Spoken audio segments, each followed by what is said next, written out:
حضرت علی رضی اللہ تعالیٰ عنہ فرماتے ہیں کہ ہم لوگ عذاب قبر کے بارے میں شک میں تھے. توجہ فرمانا، شک کیا کرتے تھے عذاب قبر کے بارے میں. حتی نزلت هذه الآیہ، حتیٰ کہ یہ سورت، یہ آیات نازل ہو گئی. کون سی؟ الہاکم التکاثر حتی زرتم المقابر کلا سوف تعلمون ثم کلا سوف تعلمون. اس کے بعد ہمارا شک دور ہو گیا. اسی لیے تو میں عرض کر رہا تھا کہ کہاں سلیمان، کہاں سکندر، کہاں ہے جمور، کہاں ہے دارا، یہ سب کے سب تھے خاک کے پتلے بگاڑ ڈالے بنا بنا کر مسافران راہ عدم کو. یہ کیسی نیند آ گئی الہی کہ جب کہ سوئے نہ پھر سے چونکے، تھکے غم ان کو جگا جگا کر. الہاکم التکاثر حتی زرتم المقابر. قبر کی پہلی رات سماعت فرمانے والوں، قبر پکارتی ہے، قبر کی پکار سنتے جانا. اللہ اکبر. قبر کہتی ہے میں وہ رات ہوں جو ہر ایک کو پیش آ کر کے رہتی ہوں، ہر ایک کو پیش آتی ہوں، اور ان قریب تم کو بھی پیش آ کر رہوں گی. خبر کہتی ہے اور میں نے تجھے اپنے آنے سے باخبر کر دیا، اپنے آنے کی اطلاع دے دی، میں نے بتلا دیا تجھے، اپنی آمد کا پتہ دے دیا. میں خاک کے نیچے سخت اور اندھیری رات ہوں، پھر میرے اندر آ کر یوں نہ کہنا مجھے معلوم نہ تھا، ہائے میں بھول گیا، ہائے میری توبہ. اس وقت یہ نہ کہنا مجھے پتا نہیں، میں بھول گیا، مجھے معلوم نہیں. یاد رکھو پھر اس چیخنے اور چلانے کا، رونے دھونے کا کچھ فائدہ نہ ہوگا. چیخنے چلانے سے، رونے دھونے سے کام نہیں چلے گا، بلکہ عذابوں کا سامنا کرنا ہوگا.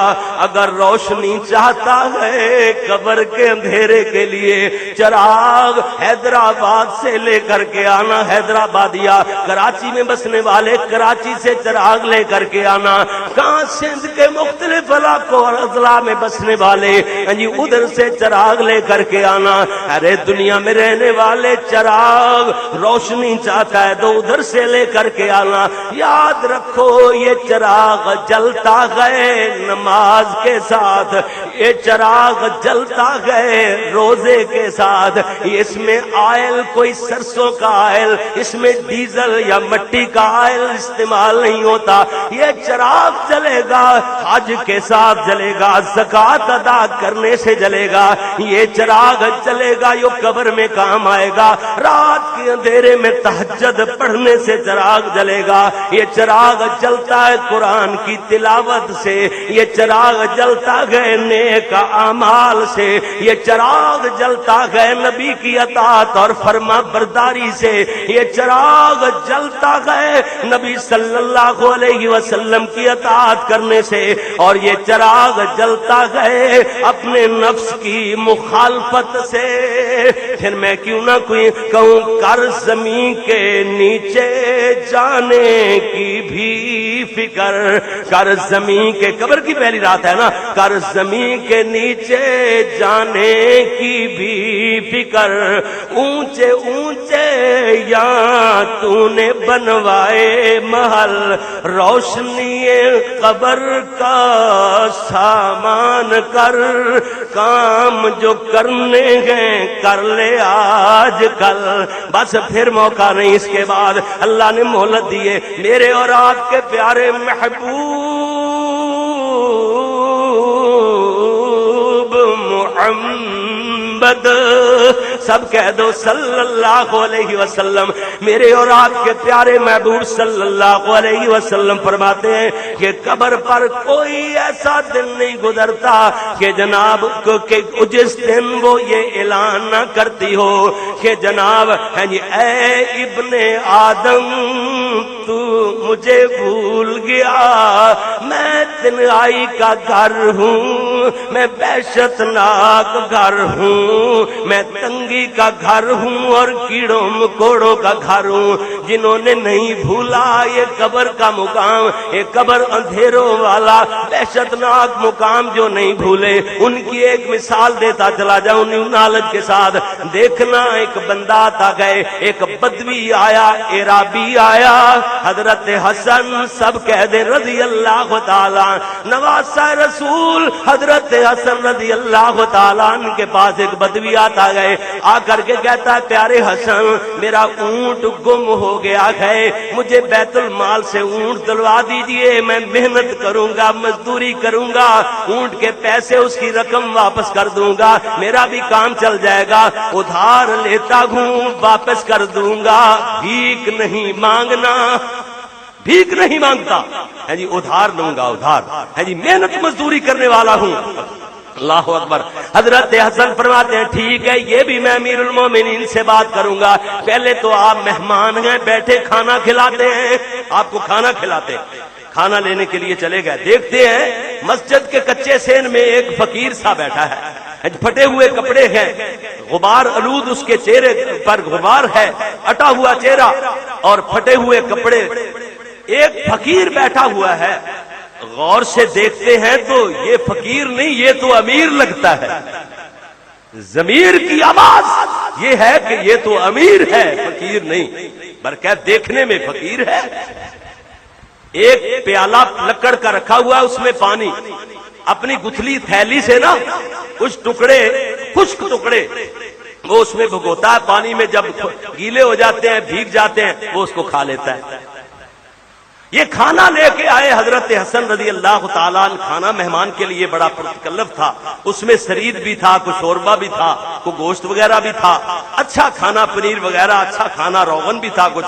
تو جناب اس کا دل چاہا کہ اس فقیر کو بھی بیچارہ چھوکے ٹکڑے کھا رہا ہے، اس کو بھی بلا لیں دسترخوان پہ. لیکن میزبان سے پوچھنا ضروری ہے، میزبان سے پوچھنا.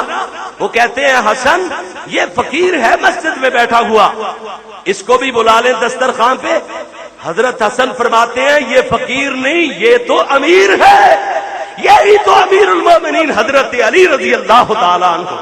اللہ اکبر، یہی امیر ہے. اللہ اکبر. لگتا دیکھنے میں لگتا فقیر ہے، ضمیر سے پوچھو تو یوں محسوس ہوتا ہے جیسے یہ امیر ہے. اور کہتے ہیں کہ بھائی جو بیت المال سے انہیں وظیفہ ملتا ہے اس میں سے یہی کھا سکتے ہیں، اتنا کہ ان کو بس کھانا مل سکتا ہے، میسر آ سکتا ہے، آپ مہمان ہیں، یہ آپ کا ہی کھانا ہے ان کا نہیں. اللہ اللہ اکبر. اللہ میرے بھائی بھیک بہت بری چیز ہے، لیکن دیکھنا سمجھو فرمانا ذرا. ایسے لوگ ہیں جن کو قبر کی تنہائی کا فکر تھا، قبر کی پہلی رات یاد تھی، ایک نہ ایک دن لاکھوں من مٹی کے نیچے آنا گئے. اس لیے جناب دیکھنا غور کرتے جانا. اللہ اکبر. اللہ جس دن اللہ اکبر قبر کی میں بات کر رہا تھا، قبر کہتی ہے میں وحشت مقام ہوں، وحشت کا گھر ہوں، تنگی کا گھر، کیڑوں اور مکوڑوں کا گھر ہوں. پیارے نبی صلی اللہ علیہ وسلم نے فرمایا کہ جب مردے کو قبر میں دفن کرتے ہیں، اللہ اکبر اللہ اکبر، جب جناب قبر میں مردے کو دفن کرتے ہیں تو یہ قبر سے آواز آتی ہے کہ اے ابن آدم تو کتنا غافل تھا، تو بڑی بے دردی کے ساتھ ساری عمر میرے سینے کو رونتا رہا جناب، اور حالانکہ تو جانتا تھا تیری آخری منزل میں ہوں اور میرے اندر رنج ہی رنج، کلفتیں ہی کلفتیں، تکلیفیں ہی تکلیفیں، مصائب ہی مصائب. میں وہ دہشت ناک ہیبت ناک جگہ ہوں کہ جہاں صرف اور صرف اندھیرا ہی اندھیرا گئے، لیکن افسوس تو نے کبھی نہ سوچا۔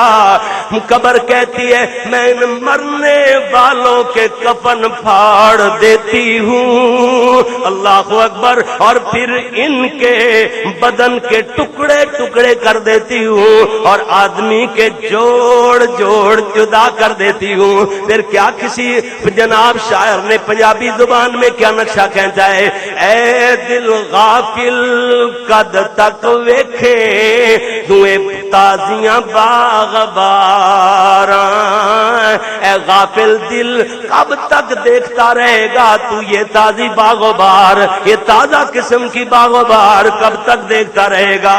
اے دل غافل کد تک ویکھے توے تازیاں باغ باراں، آ قبراں ول ویکھ کدی تے حال پیاریاں یاراں، او کبھی تو آ کر کے دیکھ لے اپنے پیارے یاروں کا حال کہ ان کا حال کیا بنا ہوا ہے۔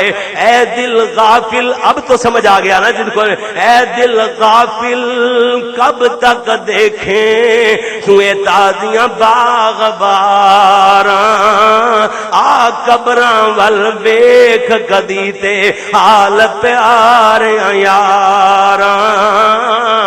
جناب اللہ اکبر، اللہ خاک لبیڑے قبراں اندر تن من کفن انہاں دے، بھر گئی سرمے دانی وانگوں مٹی بچ ہڈاں دے، آپ آپ علیحدہ ہو گئے۔ سلی زبان میں وہ مشکل لفظ تھے وہ کاٹ دیے اس میں پنجابی کے، آپ آپ علیحدہ ہو گئے جوڑ بدن دے سارے، آپ آپ علیحدہ ہو گئے جوڑ بدن دے سارے، مٹی نال ہوئے رل مٹی سر منہ نین پیارے، پاسے پرنے پے قبر وچ ناز کماون والے، مٹی نہیں پڑنے دیتے، ایسے بال نہیں پڑنے دیتے اپنے کپڑوں کو، جناب مایا نہیں اترنے دیتے کاٹن سے، اللہ اکبر اللہ اللہ۔ اب جناب سائیڈ کی طرف پاسے پڑنے کا مطلب سائیڈ میں پڑے ہوئے، سائیڈ لیے ہوئے، پہلو پہ لیٹے ہوئے، پاسے پرنے پہ قبر وچ ناز کماون والے، سونے بستر سرخ انہاں دے مل بیٹھے سپ کالے، سونے سونے سرخ بستروں پہ آرام کرنے والے آج سانپوں کا اژدہاؤں کا مسکن، ان کا بھی مسکن وہی بن گیا ہے، اژدہاؤں سانپوں کے مسکن میں جا کے ڈیرا لگا لیا ہے۔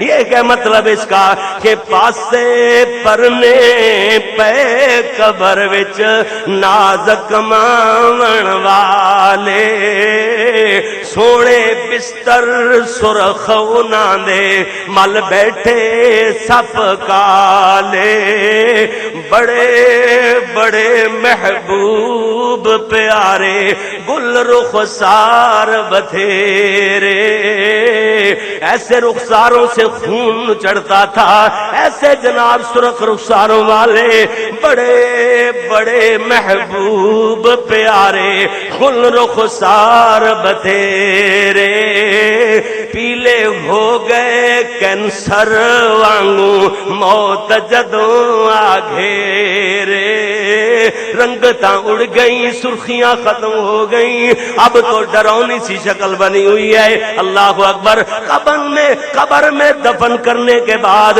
سب لوگ واپس ہوتے ہوئے کہتے ہیں، کہا دوستوں نے یہ دفن کے وقت، کہا دوستوں نے یہ دفن کے وقت، ہم کیوں کر یہاں کا حال جانے، حد تک تو آپ کی تعظیم کر دی، آگے آپ کے اعمال جانے۔ اللہ اکبر۔ اللہ کہتی ہے اللہ اللہ اللہ، ہر ہستی، ہر انسان، ہر فرد یہ کہا کرتا ہے، کہتا ہے ہم نے تو ادھر تک آپ کی تعظیم کر دی، بڑے آرام سے، بڑی محبت سے لاد میں اتار دیا۔